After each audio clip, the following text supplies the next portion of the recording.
So David, tell us about the crop, the sowing date, variety and so on, the management up to date. Yeah, so I suppose the grower in question is all Mintil, so this is a second crop of hybrid barley after oilseed rape.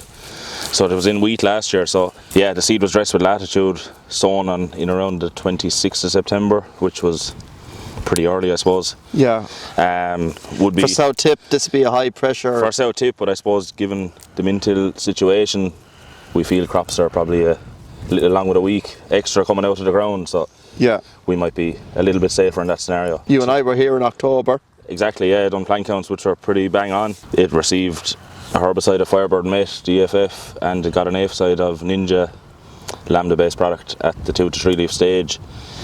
And being a high risk virus site, it got transformed after that. So the shore is just down here below us. Exactly, yeah. So look, if there's anywhere in Tipperary you want to get virus, this is definitely the place. You know? So, yeah, happy to say we can't find any virus today. So we're over one big hurdle anyway. Yeah. So David, your growers around here, do a lot of them grow hybrid barley? How did they get on with it? Yeah, I suppose, you know, when I started Glanbia the guts of 8 years ago, hybrid barley was, you know, the acreage was small enough, I suppose, but you know, a good few lads tried it out and got on very well with it. And you know, I suppose today we're probably, you know, 35 to 40% of Tipperary is in hybrid barley, I suppose. That being Bazooka, Belfry, or Bazooka, Belfry, yeah, I suppose mainly Belfry at this stage. Okay. But guys have got on really well with it, and I think it suits our soil. It suits, you know, spreading the workload. You know, some of our guys have gone down the Mintil road, and the extra vigour definitely helps in that situation too. So David, the crop Belfry there is at, you know, growth stage 30. What's after happening with the crop so far? Like, it's lovely and dense, the tillers are really even, there's a nice bounce off the crop already. What have you done with the crop? How did you get it like this?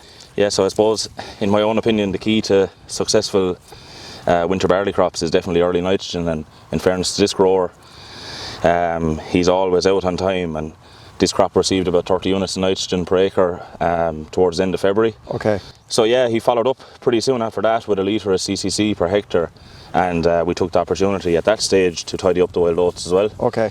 And I think, you know, that early nitrogen and that early plant growth regulator is the reason we're in such a dense and uniform crop today. Yeah. And at the time, a lot of people were nervous about the cold. They were saying that Cycocell doesn't work that early. What's your experience of that?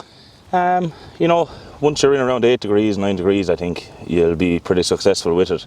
And I think the proof is here in front of us today. Yeah.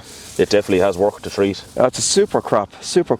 And this grower over the last few years, he's been getting on well with Belfry and Bazooka. What sort of yields would you be expecting from this now? Well, I'd say... What are you under pressure to deliver? You know, to be fair to him, he's been averaging, you know, strong fours. Yeah. You know, over a number of years, and 4 tonne to the acre now. 4 tonne to the acre, yeah, on quite a large acreage. Okay. To be fair, so. And always with a take-all. Always in the second slot, maybe third slot after break. So yeah, in the take-all slot. So it's the last day of March, David. The crop is at growth stage 30. It's after getting 1 bag of urea. It's after getting a PGR. What's the plan now for the next month? So I suppose, look, in terms of fertiliser, the main split of N has to go on this ASAP, bring it up to 120 units per acre, and the T1 fungicide is going to go on ASAP. So, you know, the grower will be back into this possibly this evening with Modus and fungicide maybe of Decoy Comet. Okay. You know, that'll be its T1 and its growth regulation finished for the time being. Look, I suppose in 2 weeks' time, the final split of nitrogen will be going on it. And the gate will be closed on fertiliser for the year, you know. Okay. But we'll probably drive this crop to 170, 175 units per acre. Yeah. We do find a little bit of extra yield response from the hybrids in terms of nitrogen. So that'll be primarily it for the next 2 to 3 weeks, I suppose, you know. Okay. Obviously we'll be back to look for its second growth regulation after that. And, you know, but I think the groundwork is done, and, you know, the key to good yield here has already been applied to the crop. Okay, so fair enough. I think we're at a good place. Okay, David, listen, thanks very much for your time. Busy time of the year for you. That's it. Best luck with the season. Thanks a million, Tim.